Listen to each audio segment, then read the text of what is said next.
If you're familiar with my kitchen, if you've been visiting me in here previously, then you can look at this wall and probably recognize that something is missing.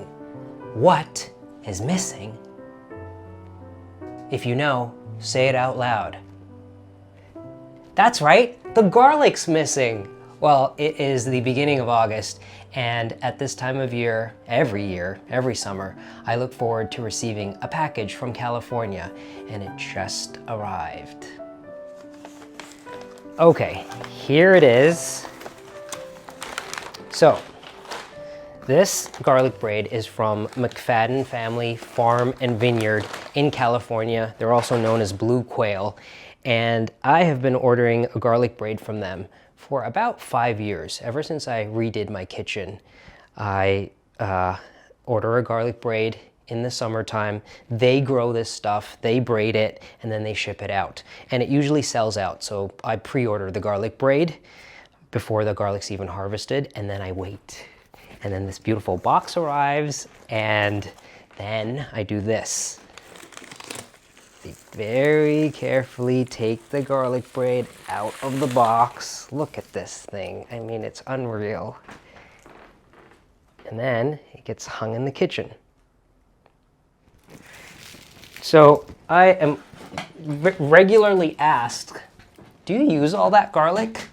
I use a lot of garlic. And then the other question I've been asked a lot about these garlic braids is, do they last that long? So here's what I'm doing. I have my S-hook, and there's a piece of twine here, and I just put the S-hook into the twine, and then that holds it in place. Okay. So, just want to make sure it's very secure. There. So, the garlic will, like, it's August now. I will start using the bulbs. I will start using the heads of garlic. And I usually start from up here, but I was corrected and told you should start from down here and work your way up. So I start using the garlic now. And then by about May, I'm usually like about up to here in garlic. And then the garlic starts to go off. Like, I can smell that it's going off. It's a little dried out, but there's enough garlic on there for me to look through and rummage and find stuff that's still good all the way into July. So I was very close to the end of my garlic from last year. And now the new one has arrived. So this system really works for me, but these garlic braids come in different lengths. This is a 3-foot length. I think there's a 5 or 6-foot length. And then there are shorter lengths of these garlic braids. They're fantastic. I love that this farm grows this stuff and makes this available.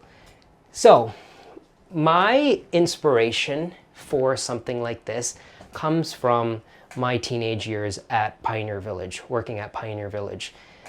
All summer long, I worked in many buildings. A lot of them were houses, homes from the 19th century. And during the day, we had public come through and we would talk to them about life in the 1800s, but there were so many hours, especially at the end of the day, when we were in these buildings alone, the interpreters who worked in them. And when I would be alone in some of these houses, I would often look in the kitchens, and I started asking myself, what makes these kitchens so beautiful and so cozy feeling?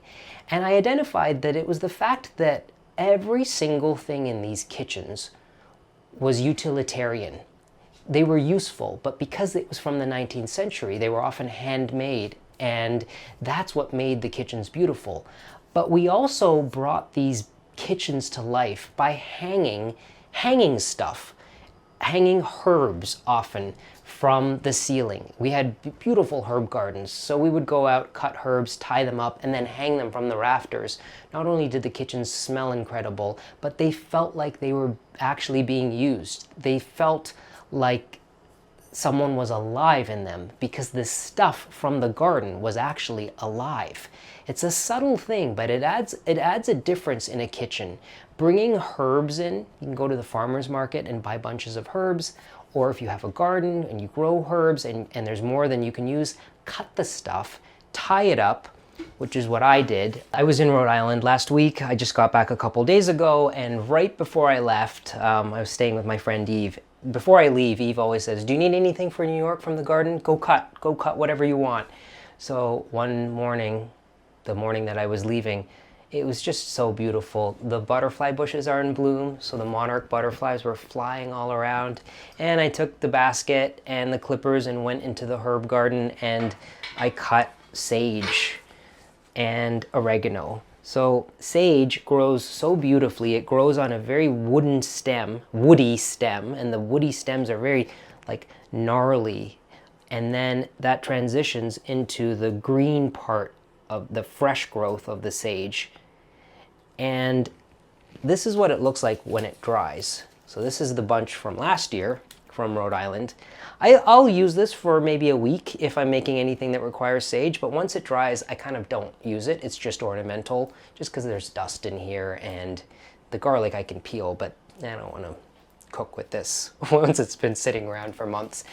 But it's very beautiful. When sage dries, it's sculptural.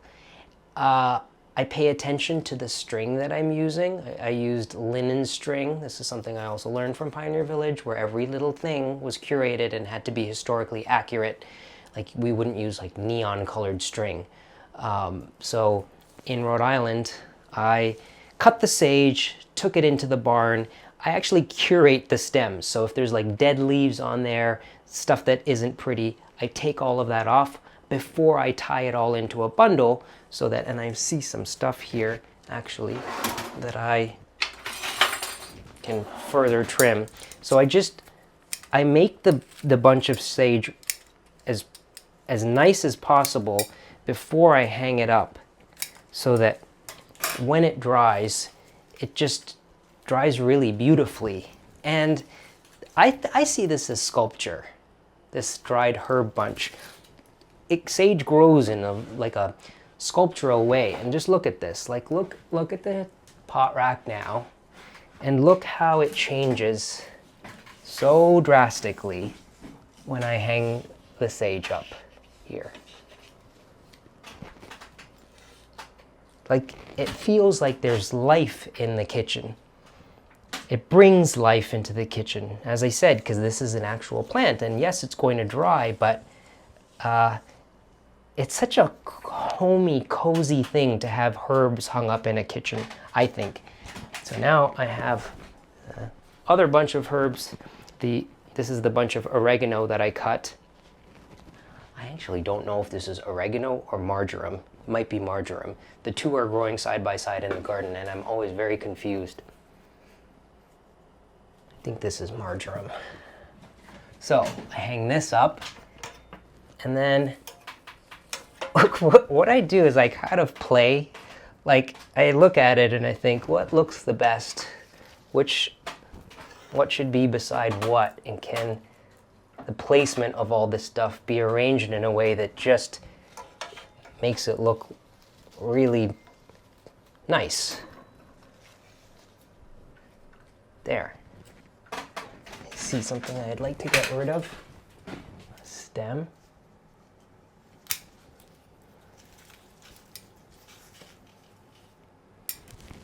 And those are going to dry, they're going to shrink, but for the whole year, they will be up there and they'll add beauty to this kitchen.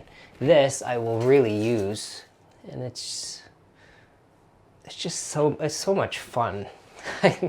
Well, there you have it, the beautiful setup in my kitchen that just adds some life to this tiny space, and it's with things that you can actually use. Try it yourself. Go out into the garden or go to the farmer's market and buy a few bunches of herbs, tie them up with some nice string, hang them up in your kitchen, and let me know what you think.